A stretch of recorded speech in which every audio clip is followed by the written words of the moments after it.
ጸረ ክርስቶስ ለመሆኑ ማን ነው? ጸረ ክርስቶስ ማን ነው?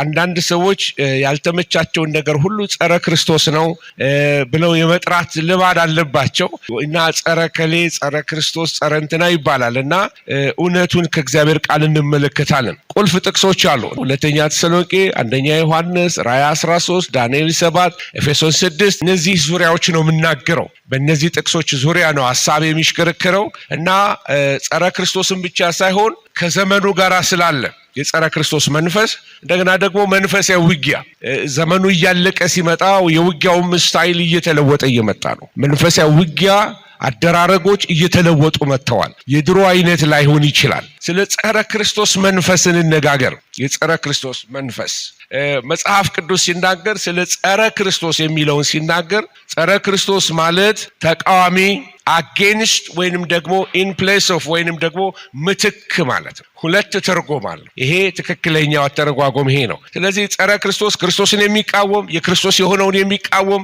ቤተክርስቲያንን የሚቃወም ጽድቅን የሚቃወም ሕይወት ያለበትን ነገር የሚቃወም ሲሆን ሌላው ደግሞ መስሎ የሚሰራ ክርስቶስን መስሎ የሚሰራ ግን ክርስቶስ ያልሆነ ፋሚሊየር ስፒሪት አይነት ገና አልተገለጠም። እሱ ጸረ ክርስቶስ ይገለጣል። ነገር ግን መንፈስ ሆኖ የሚሰራ የጸረ ክርስቶስ መንፈስ ደግሞ የሚባል አለ። ይህንን ዮሐንስ በተለያየ ጊዜ ሲያነሳው ትመለከታላችሁ። አንደኛ ዮሐንስ ምዕራፍ 2 ከ1 እስከ 18 ትመለከቱ። አሁንም እንኳን ብዙ የክርስቶስ ምን አሉ? ተቃዋሚዎች አሉ። አንታይ ክራይስት ነው የሚለው በእንግሊዝኛው ላይ። ስለዚህ አሁንም እንኳን ብዙ ተቃዋሚዎች አሉ በምድር ላይ የክርስቶስ የሆነውን የእግዚአብሔርን አጀንዳ የመንፈስ ቅዱስን አጀንዳ የሚቃወሙ ጸረ ክርስቶሶች። ኢየሱስን የሚጠላ መንፈስ አለ። አሁንም ኢየሱስን የሚክድ መንፈስ አሁንም አለ። አዲስ አይደለም ማለት ነው። ስለዚህ አሁንም አለ። ነገር ግን ወደፊት ምን ሆኖ ይገለጣል? ሥጋ ለብሶ ይገለጣል።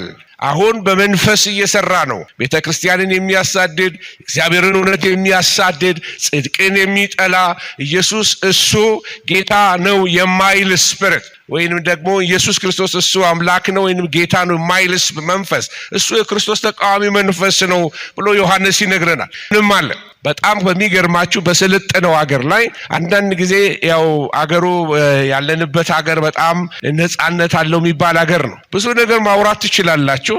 ግን እንደው ጮክ ብላችሁ ጂሰስ ወይንም ኢየሱስ ማለት ሲጀምሩ በጠላትነት የሚያያችሁ ሰው ብዛቱ ከመቼውም ጊዜ ይልቅ በልጧል። በሰለጠነው ዓለም ነው የምላችሁ። ክርስትና አለበት በሚባለው አካባቢ ላይ ኢየሱስ የሚባለው ስም የሚቀፋቸው የሆነ መጥቷል። ይሄ የክርስቶስ ተቃዋሚው ስራ ነው። በምድራችንም ላይ አለ። ብዙ ነገሮችን መጥራት ስትጠሩ ማንም አይቃወማቸው። ግን ሞመንት ጂሰስ ወይንም ኢየሱስ ክርስቶስ ስትሉ በጣም የሚበሳጭ መንፈስ አለ። ስለዚህ ከኋላው ምን እንዳለ እግዚአብሔር ዛሬ አይኖቻችንን ይክፈትልን። ከኋላው ያለው መንፈስ ሰዎቹ አይደሉም። በእነሱ ላይ የሚሰራ ከኋላ ያለ የሃይማኖቱን ሲስተም ተጠግቶ እየሰራ ያለ የክርስቶስ ተቃዋሚው መንፈስ። ዮሐንስ አሁንም በምድር ላይ ያለ ይሄ መንፈስ ይላል። ወደፊት ደግሞ ሥጋ ለብሶ ጻድቃንን ሊያሳድድ የሚገለጥ መንፈስ አለ። ይሄ የጸረ ክርስቶስ ራሱ ነው። ሁለተኛ ተሰሎንቄ ላይ የአመጽ ምስጢር አሁን በስራ ላይ ነው ይላል። the spirit of antichrist አሁንም በስራ ላይ ነው። ውስጥ ለውስጥ እየሰራ ነው። በትልቅ ተቋማትስ ክደትን እያስተማራቸው ነው። ወጣቶችን ሞራል እንዳይኖራቸው፣ ግብረገብ እንዳይኖራቸው በኃጢአት ባህር ሊውጣቸው የተነሳ ይሄ ጸረ ክርስቶስ መንፈስ ነው። ብዙ አይነት በሐሺሽ በድራግ በራስን በማጥፋት በተለያየ አይነት ወንጀል ውስጥ እንዲገቡ የሚያደርጋቸው የሚነዳ የአመጽ መንፈስ በዓለም ላይ ወንጀል እየበዛ መጥቷል። የአመጽ አሰራሮች እየጠነከሩ መጥተዋል። ስለዚህ ይመጣል አይደለም የሚለው የአመጽ ምስጢር አሁን አለ ይላል መጽሐፍ ቅዱስ። የአመጽ ምስጢር አሁን አለ። ጠላት ውስጥ ለውስጥ እየሰራ አለ። ጨለማው በተላላቅ ምሁራኖች መካከል እየሰራ አለ። በአገር በተለያየ አይነት በዩናይትድ ኔሽን በተለያየ አይነት ኢንተርናሽናል ድርጅቶች ውስጥ የጠላት አጀንዳዎች እየተከናወኑ ትመለከታላችሁ። በ2026 ይሁን በ2030 አንድ አጀንዳ ዩናይትድ ኔሽን ያወጣው አጀንዳዎች አሉ። እነዚህ አጀንዳዎች አንዱ እያንዳንዱ የዓለም ትምህርት ቤቶች የጾታ ትምህርት በሚል ብዙ ነውሮችን ወደ ወጣቶች ልጆች ገና ከህፃንነታቸው እንዲማሩ የጾታ ጉዳይ፣ የአይዴንቲቲ አንድ ሰው ወንድና ሴት ብቻ ላይሆን ይችላል። ስለዚህ አንድ ሰው ሁለት ፐርሰናሊቲ ሊኖረው ይችላል፣ ወንድም ሴትም ሊሆን ይችላል ብሎ የሚል መረዳት። ስለዚህ የሞራል ብልሽቶች፣ የአመጽ መብዛት፣ ለእግዚአብሔር እውነት ሰዎች ሬዚስተንት ወይም ደግሞ ተጋፊ መሆናቸው፣ በቀላሉ ለወንጌል እምቢ የሚሉ በቃ የሚጋፉ የጽድቅን እውነት እያወቁ ልባቸውን እልህኛ የሚያደርግ ስፒሪት፣ የጸረ ክርስቶስ መንፈስ ጉልበት እያወጣ ነው። ምክንያቱም ዘመኑ እየቀረበ ስለመጣ መንፈሳዊ ውጊያ እየጠነከረ ይመጣል።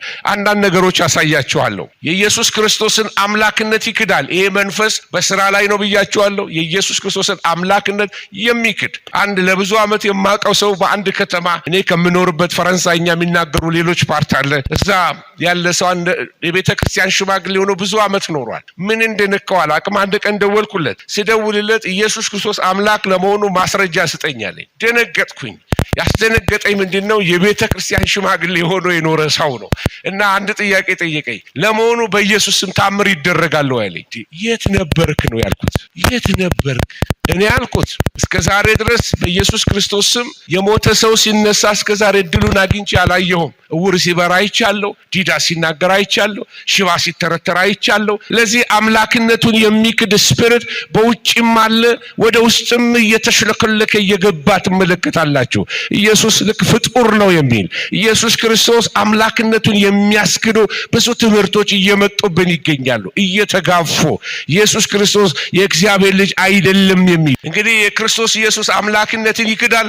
ራስን ደግሞ ሌሎች ደግሞ ራስን ደግሞ ማምለክ ሰልፍ ወርሺፕ፣ ሰዎች ራሳቸውን እንዲያመልኩ በቃ ኢየሱስን የሚጋርዱ እንዲሆኑ፣ የክርስቶስን ድምቀት የሚከለክሉ፣ የክርስቶስን ክብር የሚሸፍኑ እንዲሆኑ ያደርጋቸዋል። ለክርስቶስ ክብር የማይሰጡ፣ ለስራው ባለቤት አለቅነት ወይንም ደግሞ ሹመቱን ከፍታውን ለሱ የማይሰጡ፣ እውቅና ለክርስቶስ የማይሰጡ የሚጋርዱ ሰዎች ይነሳሉ።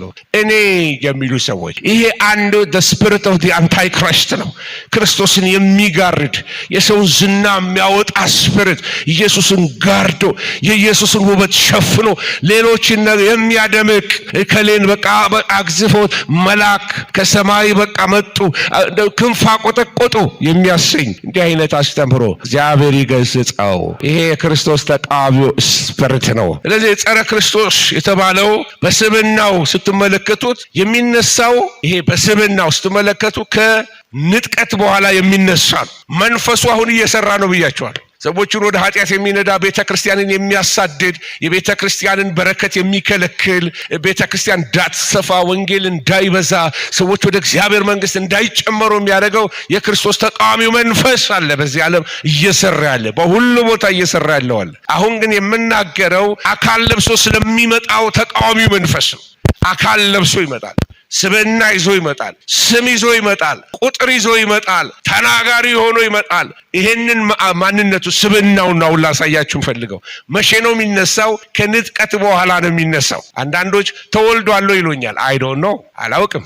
ነገር ግን ጸረ ክርስቶስ ቤተክርስቲያን ከተነጠቀች በኋላ እንደሚመጣ መጽሐፍ ቅዱስ ያስተምረናል። ከመነጠቅ በኋላ የሚነሳ ነው። ሌላው ከታደሰ ወይንም ሪቫይቭድ ሮማን ኤምፓየር ወይንም ደግሞ ጠዋት እንዳስተማርኳችሁ ከዛ ምስል እግሮቹን ታስታውሳላችሁ። ጠዋት ነበራችሁ አይደለም? ብዙዎቻችሁ ከምስሉ ስር ግማሹ ሸክላ ግማሹ ብረት ከሆነው ከዛ ኪንግደም 10 መንግስታት ይዞ ከሚነሳው ከዛ መንግስታት ውስጥ ሊሆን ይችላል። እና ይሄ ከዛ ከመጨረሻው ዘመን ላይ ጌታ መጥቶ ከሚያፈራርሰው ጌታ መጥቶ ዱቄት ከሚያደርገው መንግስት ከዛ ነው የሚነሳው።